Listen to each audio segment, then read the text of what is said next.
What is going on, guys? It's a Scorpion HD here, back again with another Destiny video.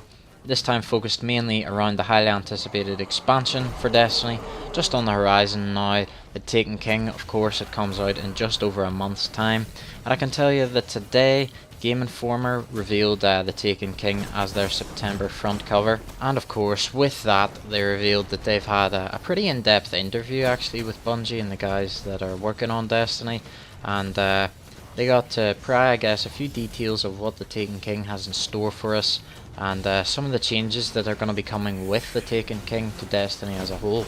So guys, I'm going to waste no time here. I'm going to get straight into some of these details that were revealed and some of the various changes that Taken King is going to bring. And this is probably the biggest one for me. I know a lot of people feared that this would be the case and had suspected that this would be the case. But yeah, old weapons will be phased out in the Taken King. They won't be as powerful as the new weapons, and that will probably bring to an end the era of the Fatebringer, or your Vision of Confluence, or your Predator's Revenge, or whatever. Luke Smith pretty much said that, you know, you have that sniper rifle you love, or whatever. It's not going to be the case that there isn't a better version of it. You know, there is going to be better weapons available, and it's pretty likely that some of the older weapons, such as, you know, your Fang of Air Utes, your Fatebringers, Vision of Confluences, you're not going to see as many of them because they're not going to be as powerful as the new weapons that are, you know, brought into the Taken King, and they can't be ascended in the way they can now. So weapon progression for those types of weapons just stops the Taken King. They are not going to be able to be, you know, brought up to new attack levels with the launch of the Taken King and brought forward into year 2. Now I'm fairly certain that this will only apply to the legendaries in the game, because I can't see them leaving something like, for example, Galahorn in the dust, you know, and it only having a lower attack level than one of the new exotics. I'm pretty sure it only applied to the legendaries. However, I don't know about you guys, but this has really kind of discouraged me, I guess, from leveling guns at the minute, particularly guns like Fatebringer and Word of Crota. I recently actually got you know, 3 Fatebringers and 3 Word of Crota, so I now have, you know, 1 for each character, and I was considering leveling them all individually in preparation for the Taken King. However, I've kind of been discouraged from this now, and yeah, I don't know. I guess we'll see at the time whether or not we really mind about the new weapons, but as some people, you know, suspected, it looks like it is finally time to let go of our Fatebringers and our Vision of Confluences from year 1. One of the other big changes coming with the Taken King is the level cap, and obviously we've seen a Guardian as level 49 in the Crucible in one of the Taken King trailers, I believe.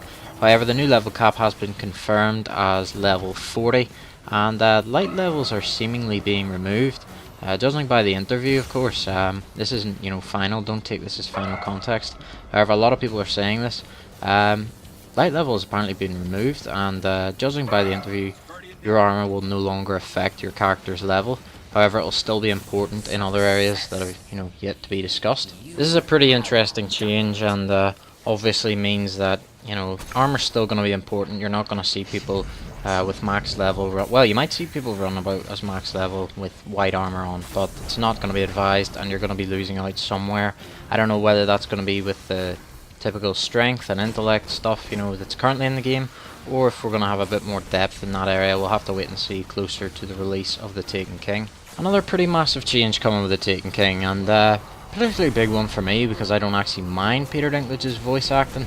Don't get me wrong, it's nowhere near up to scratch with his performances on like Game of Thrones or something, but yeah, Dinklebot's actually being replaced by Nolan North, who, well, if you don't know who Nolan North is, you either pay no attention to video game voice casts, or, well, you've been living under a rock, because he's pretty much famous for being in every good video game's voice cast. He's done characters in the past such as Richtofen from Call of Duty Zombies, which I know a lot of you will know. I certainly enjoy playing as Richtofen. Nathan Drake from Uncharted, David from The Last of Us. I'm pretty sure he was the creepy guy. Been a while since I played through The Last of Us, but correct me if I'm wrong. And Desmond Miles in the Assassin's Creed games, as well as a lot more characters. He's done, I think, Penguin in the recent Batman Arkham Knight game. So yeah, he's a pretty accomplished voice actor, you get the point. And yeah, all of the original dialogue pieces have been re-recorded, as well as new ones, obviously, for the Taken King. And yeah, Nolan North will be taking over as the voice of your Ghost on release of the Taken King. Loyalty to the various factions in the game, such as Dead Orbit, New Monarchy, and Future War Cult, which you're all familiar with, will now be a thing, which is something I always thought would be cool, considering you can just rank up all 3 rival factions in the current game. This was briefly outlined and there wasn't much talked about, but yeah, pretty cool to see that they're thinking about this kind of thing, and it will add a lot more to the game in terms of the factions, because let's be honest, all you really do at the minute is stick on a class item, level it up, buy some shit, and clear off. You don't really talk about it or interact with any of the factions again. The Gunsmith is someone who's been talked about quite a lot in the past prior to this information's release. Bungie have stated in the past that he's no longer going to be that guy you go to in the tower, only to be met by white and green guns, which are pretty worthless to our high level guardians.